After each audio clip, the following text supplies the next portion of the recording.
Alright, everyone. Huge news for Wuthering Waves players. Version 2.7 is right around the corner, and the pull count for this update has finally been revealed. And let me tell you, we're looking at over 12,500 ASTRITES completely free to play throughout the entire patch. Yeah, you heard that right.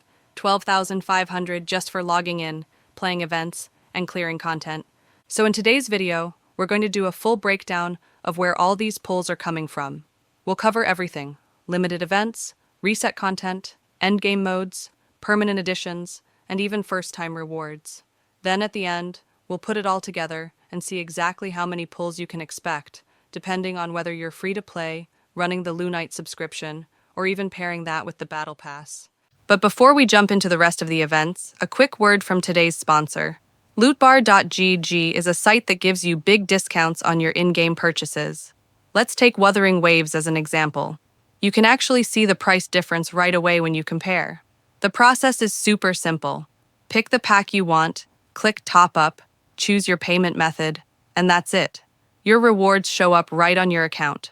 And don't worry, your login info is completely cleared after the transaction, so it's safe. New users can get up to 21% off plus additional discount coupons from the link in the description. And yes, first-time top-up bonuses are available as well. First up, we have the limited time events. When the preview stream dropped, we saw that 7 different events were coming in 2.7. At the time, the rewards weren't fully revealed.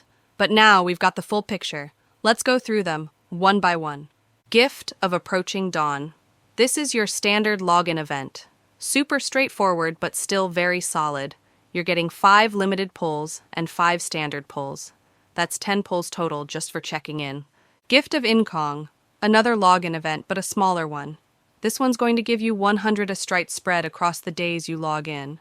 Based on the artwork shown, this event is likely tied to the second phase of the patch, probably dropping alongside Khan's banner. Lulo Campaign, Ice Savior. This one's a rerun. Same as always, 5 standard pulls plus 400 ASTRITES. Nothing new, but it's still solid value. Lament Recon, Solar Soldier. This is the heavy hitter event of the patch, at least in terms of pure ASTRITE rewards. It gives out the single largest ASTRITE amount from any event in 2.7. Freeze Frame Action Highlights, another event, worth 400 ASTRITES. Settlement Weather Forecasts. Yep, you guessed it. Another 400 ASTRITES here. Ascended Trials, Character Trials. These are the trial runs for new characters, and they're tied to each phase of the update. You'll be able to try out Gabriena and Lupa in the first half, and then Khan and Zani in the second half. Each trial gives you 20 ASTRITES. With 2 characters per phase, that means 40 ASTRITES per half, 80 total for the update. Not a huge amount, but still worth counting. When you put all the limited event rewards together, here's what you get. 2,380 ASTRITES. 5 limited pulls, 10 standard pulls. Now compared to version 2.6, this is a little lower. The previous update just had more events overall, so naturally the totals were higher. But don't worry, because there are still a lot more sources to cover. Moving on, let's talk about the steady drip of rewards you get from daily missions and reset content. Dailies. The 2.7 patch is expected to last about 6 weeks. Doing your dailies every day during that time adds up to 2,520 ASTRITES. Tower of Adversity, TOA. This resets at least twice in 2.7. Each reset gives 800 ASTRITES, so across the patch you'll net 1,600 ASTRITES here. Fantasies of 1,000 Gateways. Clearing this gives a total of 960 ASTRITES. Whimpering Waste. This one only resets once during the update, but that's still an extra 800 ASTRITES. On top of that, we can't forget about the Coral Shop and the Battle Pass. Coral Shop resets and gives 7 pulls of each type, 7 standard, 7 limited, and 7 weapon pulls. Free Battle Pass rewards for those who complete it add another 5 standard pulls. Not bad at all when you add it all up. Now let's move on to the one-time rewards, things you can only grab once per patch. Mail compensation plus codes. Every update drops with 600 ASTRITES in the mail as compensation. Add in the 2.8 livestream codes, which fall into this patch's time frame, and that's another 300 ASTRITES. So in total, you're looking at 900 ASTRITES here. New map exploration. 2.7 is giving us a new area to explore, though it's a lot smaller than the big map we got back in 2.6. Still, between chests, quests, and achievements, you'll get about 642 astrites from the new zone. Story content. This patch actually has more story than usual. Between 2 main story arcs and an after-story, that's another 500 astrites to collect. New tactical hologram, Lioness of Glory. This one contributes an extra 120 astrites. So yeah, the one-time rewards aren't as massive as 2.6, but they definitely help pad out the totals.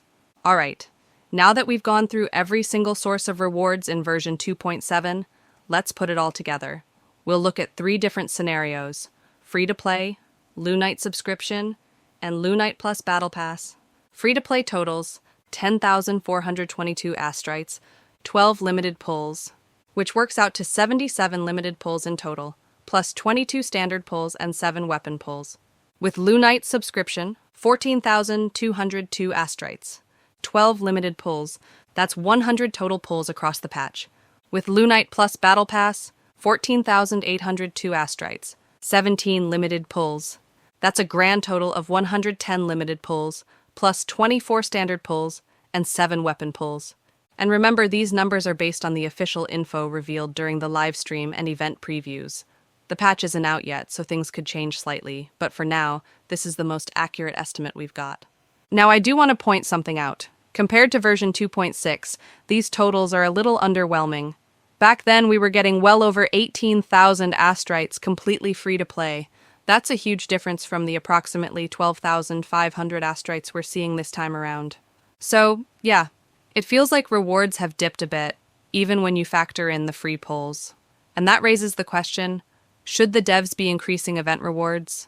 Should the minimum reward amounts be higher? Like instead of 300 to 400 astrites, should events be handing out 600 or 800 at a time? Maybe even bigger events that drop 1,200 astrites or more? And honestly, I think the game could use more event variety too. We haven't had a co-op event since the 2.3 anniversary, and those were a lot of fun. Even if they just reran old ones, I'd take it, as long as the rewards were worth it. So there you have it, a full breakdown of the version 2.7 pull count in Wuthering Waves. Whether you're free to play, running the Lunite sub, or pairing that with the Battle Pass, now you know exactly what to expect. Personally, I'm happy we're still getting over 12,500 astrites free to play. That's still a lot of pulls. But compared to past patches, it's a step down. Hopefully the devs hear the feedback and bring back more events or bump up the reward values in future versions. Anyway, that's going to wrap up today's video. Let me know down in the comments, are you satisfied with the pull count for 2.7, or do you think it's too low compared to what we've gotten before? As always, if you enjoyed the video, don't forget to like, subscribe, and turn on notifications so you don't miss future updates. Thanks for watching, and I'll catch you all in the next one.